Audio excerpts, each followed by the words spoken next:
உறவுகள் அனைவருக்கும் வணக்கம். அரசன் அண்டு கொள்வான், தெய்வம் நின்று கொள்ளும் அப்படிங்கிற பழமொழியை நம்ம எல்லாருமே கேட்டிருப்போம். அப்படி ஒரு சம்பவம் தான் இன்னைக்கு நடந்திருக்குது. தேவர் அவர்கள் சித்தராகியும் இன்னும் உயிரோட தெய்வமா நம்முடைய வாழ்ந்துகிட்டு இருக்காரு அப்படிங்கிறதுக்கு சாட்சியா பசுமன் முத்துராமலிங்க தேவர் அவர்களையும் நேதாஜி சுபாஷ் சந்திர போஸ் அவர்களையும் திருநெல்வேலி ரயில்வே ஜங்ஷன் முன்னால ரொம்பவும் தரக்குறைவா இழிவா பேசி அதோட மட்டும் இல்லாம இந்த மண்ணுக்காகவும் நாட்டுக்காகவும் தங்களோட உயிரை துச்சமென நினைத்து உயிரிழந்த எத்தனையோ மாவீரர்கள் பிறந்த இந்த தேவர் சமூகத்தையும் இழிவா பேசின செந்தில் மல்லர்ங்கிற வார்த்தையை நம்ம சொல்லக்கூடாது அவனோட சேர்த்து.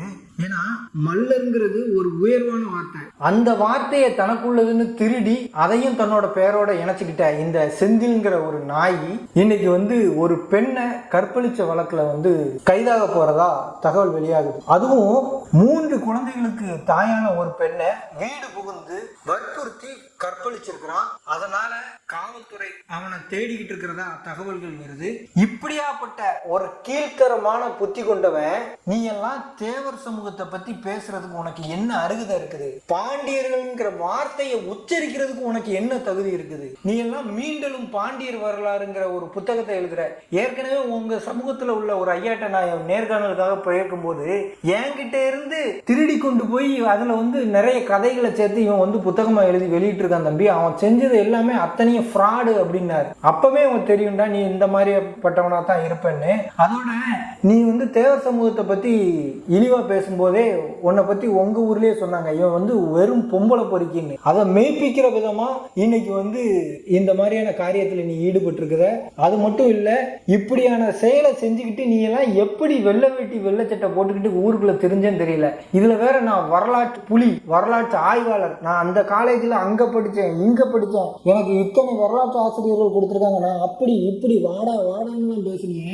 இப்ப எங்க போனேன்? ஒரு பெண்ணை, அதுவும் 3 குழந்தைகளுக்கு தாயான ஒரு பெண்ணை வற்புறுத்தி கட்டாயப்படுத்தி கற்பழிச்சிருக்கிற. நீ எல்லாம் விளங்குவியா? நீ எல்லாம் வெளியில பேசலாமா? முதல்ல இவனுங்களுக்கு முட்டு கொடுக்கறதுக்கு ஒரு குரூப் வேற. நமக்கெல்லாம் இப்படியாப்பட்ட இழிவிரவிக்கு எதிராக போராடணும் அப்படின்னு நினைக்கும் போதே கேவலமா இருக்குது. இவனை பத்தி பேசுறதுக்கே வாய் கூசு. இவன் செஞ்ச செயல்களை காதார கேட்கும் போது நமக்கே காதை எதை கொண்டு அடைக்கணும்னு தெரியல. அந்த மாதிரி இருக்குது.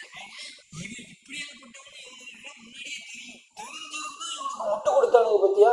அந்த நாய்களெல்லாம் எதை கொண்டு அடிக்கிறதுன்னு தெரியல. ஆனா ஒரு விஷயத்த இதுல கவனிச்சீங்கன்னா, இந்த நாம் தமிழர் கட்சி இருக்குல்ல, அந்த கட்சியில சேர்ந்தாலும் சரி சேர போறவனா இருந்தாலும் சரி இந்த மாதிரி குணங்கள் தன்னாலேயே ஒட்டிக்கிடுது. ஒருவேளை இந்த மாதிரி குணங்கள் இருக்கிறவன் தான் அந்த கட்சியில போய் சேரதானா அப்படிங்கிறது தெரியல. ஏன்னா அவன் தலைவனும் அப்படிதான். நாம் தமிழர் கட்சியில இருக்க சீமானோட வரலாறையும் எடுத்து பார்த்தா இந்த மாதிரி தான் இருக்குது. ஒரு பெண்ணை கற்பழிச்சு கடைசியில அவ விரும்பி அப்படி வந்தான் பேசுறான். இவனும் பார்த்தா ஒரு பாலியல் குற்றவாளியா இருந்திருக்கிறான். இப்படியாப்பட்ட நாய்கள் எல்லாம் இருந்துகிட்டு தமிழ் தேசியம் பேசுறோம், நாங்க வரலாறு பேசுறோம், பாண்டியர்களை பத்தி பேசுறோம்னு பொங்கிட்டு வரானுங்க. உனக்கெல்லாம் பாண்டியர்களை பத்தி பேசுறதுக்கு என்ன தகுதி இருக்குன்னு நீ எல்லாம் பேசுற? இவனுங்களுக்கு முட்டு கொடுக்க. இவனை ஒரு வரலாற்று ஆய்வாளர், இவன் ஒரு வரலாற்று புலின்னு தெரிஞ்சுக்கிட்டு இவன் எழுதின ஒரு கதை புத்தகம், அந்த புத்தகம் எங்கேயுமே கிடைக்காது. அந்த புத்தகத்தை எடுத்து வச்சுட்டு இவனை நாங்க அப்படி எங்க அண்ணன் எப்படி தெரியுமா, எங்க அண்ணன் எப்படி தெரியுமா அப்படின்ட்டு இவனுக்காகலாம் போராட்டம் பண்ணீங்களா? உங்களை எல்லாம் முதல்ல செருப்பு கலட்டி அடிக்கணும். முதல்ல அடிச்சா இந்த மாதிரி நாய்கள் தெரிஞ்சிருக்கும். இப்படி ஒரு பொம்பளை பொறுக்கிய நீங்க பாதுகாத்தது உங்களுக்கு தான் அசிங்கம், வேற யாருக்கும் அசிங்கம் இல்ல. காவல்துறை ஏற்கனவே இவன் மேல பதியப்பட்ட வழக்குல லேசான செக்ஷன்ஸை போட்டு இவனை காப்பாற்றுற விதமா செயல்பட்டுச்சு. ஆனா இந்த விஷயத்துல இவனை கடுமையான தண்டனை விதிக்கணும் அப்படிங்கிறது தான் எல்லாருடைய எதிர்பார்ப்பும் இருக்கு. அந்த இவனோட ஊர் பொதுமக்களே சொல்றாங்க, இவனோட சொந்தக்காரங்களே சொல்றாங்க இவனை விடக்கூடாது. இப்படி ஒரு காரியம் பண்ணதுக்கு அப்புறம் இவனை விடக்கூடாது அப்படிங்கிறத அவன் சொந்தக்காரங்களே சொல்றாங்க.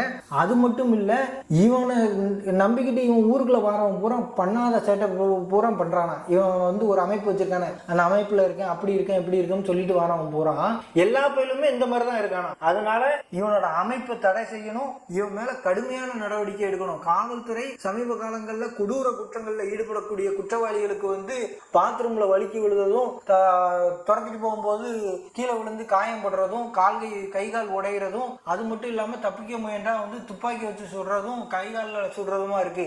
இவனையெல்லாம் வந்து தலையிலேயே சுட்டு கொல்லணும். அந்த அளவுக்கு கேடு கெட்ட ஜென்மம். ஏன்னா இவன் வெறும் கற்பழிப்பு குற்றவாளி மட்டும் இல்லை. தென் மாவட்டத்தில் எல்லா சமூகங்களையும், தமிழ்நாட்டில் உள்ள எல்லா சமூகங்களையும் வந்து மிக இழிவா பேசினவன். அது மட்டும் இல்லை, மாவட்ட ஆட்சியர்ல இருந்து மாவட்ட காவல் கண்காணிப்பாளர்ல இருந்து தமிழ்நாடு முதலமைச்சர் வரைக்கும் எல்லாரையும் இழிவா பேசணும். என்னமோ ஊர்ல இல்லாத உத்தம இவன் தாங்கிற மாதிரியும், மற்ற எல்லாவனும் வந்து திருட்டுத்தனம் பண்ற மாதிரியும் அவ்வளவு இதா பேசியிருப்பான். அந்த கூட்டத்தில் பேசின ஒரு சில நல்லவங்களும் இருப்பாங்க. ஆனா இவன் பேசினதை கேட்டு அவன் பின்னாடி நின்றவங்களே கலைஞ்சு போயிருப்பாங்க. அந்த அளவுக்கு கேடு கெட்ட இவனை அப்பவே காவல்துறை விட்டுருச்சு. இந்த முறை இவனை காவல்துறை கண்டிப்பான முறையில கடுமையான தண்டனை கொடுக்கணும். இவனை சட்டத்துல போய் சட்டப்படி தண்டனை கொடுக்கணும் அப்படின்னு சொல்லி நீங்க கொண்டு போய் அடைச்சிங்கன்னு வைங்களேன், இவன்லாம் வந்து சட்டத்தின் மூலம் ஈஸியா தப்பிச்சிருவான். ஏன்னா கீழமை கோர்ட்டுகள்ல இவனுக்கு வந்து ஜாமீன் கிடைக்கலன்னு சொல்லி ஹைகோர்ட் வரைக்கும் போய் வாதாடுறதுக்குன்னு இவனுக்குன்னு வக்கீல்கள் வந்தாங்க. அதே மாதிரி இந்த கேஸ்லயும் இவனுக்கு வாதாடுறதுக்கு வக்கீல்கள் வருவாங்க. சொந்த சமுதாயத்து பொண்ணையே, சொந்தக்கார பொண்ணையே வந்து கற்பழிச்சாலும் அதுக்கும் வாதாடுறதுக்காக வழக்கறிஞர்கள் வந்து கருப்பு கோட்டு போட்டுக்கிட்டு வர்றதுக்கு இன்னைக்கு தயாரா இருக்கிறாங்க. அது இந்த மாதிரி ஈனப்பிறவிகளுக்கு வர்றதுக்கு வந்து வழக்கறிஞர்கள் தயாரா இருக்காங்க. அதனால இவனுக்கு காவல்துறை அதற்கு முன்னதாகவே கடுமையான தண்டனை கொடுக்கணும். இது மாதிரியான தவறுகள் இவன் மட்டும் இல்ல, இந்த மாதிரி எந்த சமூகத்துல யார் செஞ்சிருந்தாலும் பெண் பிள்ளைகள் விஷயத்துல வந்து யாராவது தவறான செயல்களில் ஈடுபடும் போது அவர்களுக்கு கடுமையான தண்டனைகள் கொடுக்கப்படணும் அப்படிங்கிறத பிஎம்பி மக்கள் பாதுகாப்பு இயக்கமும் அதன் தலைவரான இசக்கிராஜா தேவரும் தொடர்ந்து வலியுறுத்திக்கிட்டே வராரு. அதே கருத்தை தான் எல்லாரும் சொல்றாங்க, நம்மளும் சொல்றோம். இவனுக்கு கடுமையான தண்டனை கொடுக்கணும். இவனுக்கு கண்டிப்பான முறையில சட்ட ரீதியா தண்டிக்கலாம்னு நினைச்சா இவனுக்கு முட்டு கொடுக்கறதுக்கு 1000 பேர் இல்ல 1,00,000 பேரே வருவான். மானங்கட்ட போயிடுவான். அவனெல்லாம் சோத்துல உப்பு போட்டு திங்கன்னா அப்படி இவனுக்கு முட்டு கொடுக்கறவன் அவன் சொந்த அக்கா தங்கச்சியோட நிலைமையும் யோசிச்சு பார்க்கணும். இவனை கொண்டு போய் உங்க வீட்டுக்குள்ள தங்க வைக்க முடியுமா அப்படிங்கிறத. அந்த அளவுக்கு ஈனப்பிறவியான இவனை இனிமேல் வந்து அவனது சமுதாயத்தை சேர்ந்த மக்களை வந்து புறக்கணிக்கும்ங்கிறத கேட்டுக்கிறோம். இன்னொன்னு, இவனுக்கு எந்த விதத்திலையும் யாரும் சப்போர்ட் பண்ணக்கூடாது. இவனுக்கு எந்த வழக்கறிஞர்களும் ஆஜராகக்கூடாது அப்படிங்கிறதையும் ஒரு சாதாரண மனுஷனா வந்து நம்ம பேசிக்கிறோம். ஏதோ தேவர் சமூகத்தை பத்தி பேசிட்டான், தேவரையும் நேதாஜியும் பத்தி பேசிட்டான் அப்படிங்கிறது இல்ல. இது மாதிரி தன்னை பெரும்புள்ளிகளா, வரலாற்று ஆய்வாளர்களா, சமூக சீர்திருத்தவாதியா காட்டிக்கொண்டு சமூகத்துல கேவலமான செயல்களை செய்யக்கூடிய நபர்கள் எந்த சமுதாயத்தில் இருந்தாலும் அது சமுதாயத்துக்கு சீர்கேடுதான். இந்த மாதிரியான நபர்களால சமூகத்திற்கு எந்த நல்லதும் கிடைக்க போறது கிடையாது. அது போக இவனோட குற்ற பின்னணியை ஆராயணும். இவன் இந்த ஒரு குற்றத்துல மட்டும்தான் ஈடுபட்டிருக்கானா, இதே மாதிரி பல குற்றங்கள்ல ஈடுபட்டிருக்கானா அப்படிங்கறத விசாரிக்கணும். இவனால பாதிக்கப்பட்ட, இதுக்கு முன்னாடி ஏதாவது பெண்கள் பாதிக்கப்பட்டிருந்தா அவங்களும் தைரியமா முன் வந்து இவன் மேல புகார் கொடுக்கணும். ஏன்னா இவனை பத்தி விசாரிக்கும் போதே இவன் ஒரு பொம்பளை பொறுக்கி அப்படின்னு சொன்னாங்க. இவனால கண்டிப்பா பாதிக்கப்பட்டிருக்கான வாய்ப்புகள் இருக்குது. அதனால இந்த செந்தில் மேல கடுமையான நடவடிக்கை எடுக்கணும். இவனோட பின்புலத்தை ஆராயணும் அப்படிங்கிறதையும் நம்ம கோரிக்கையா வச்சுக்கிறோம். மீண்டும் சொல்றேன், அரசன் அன்று கொள்வான், தெய்வம் நின்று கொள்ளும். தவறு செய்பவனுக்கான தண்டனை என்றாவது ஒரு நாள் கண்டிப்பான முறையில கிடைச்சே தீரும் அப்படிங்கிறதுக்கு இது ஒரு சாட்சி. மேலும் இந்த வழக்கு சம்பந்தமான முழு விவரங்களையும் நாளை மறுநாள் வந்து விரிவாக வெளியிடுவோம். நன்றி உறவுகளே.